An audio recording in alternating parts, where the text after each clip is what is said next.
In this question, we have to find the y dx of these products. Y equal to cos x times natural logarithm of sin x. You have two items being multiplied together that call for what? Product rule. We are going to apply. We are going to use the product rule for this question. So the y dx for this question will be equal to. I'm going to keep the first one constant, okay, and I'm going to differentiate the second one. Then plus the one I'm differentiating here, I'm going to keep it constant. Then I'm going to differentiate.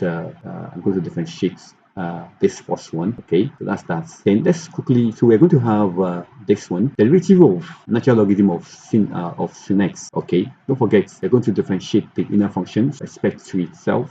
That'll be cos x. If we differentiate this one, that's cos x over the function itself. Okay, then plus differentiate this one. If we differentiate this one, that will give you that will give us minus. So this plus we cancel. So we have minus sin x natural logarithm of x. Okay, so that's what we have in this case. That's what we have in this case. So what we can just do is to just apply the two identity or trig functions to identity of trig functions. So this will be cos x. This fraction will give you cot x, okay, or cotangent of that function minus this. So, and that's that on this question. Please begin to share the links of this video across your different platforms. Subscribe to the channel so as to get latest updates. Okay, share the links massively. Share it massively on your different platforms. Share it massively on your different platforms.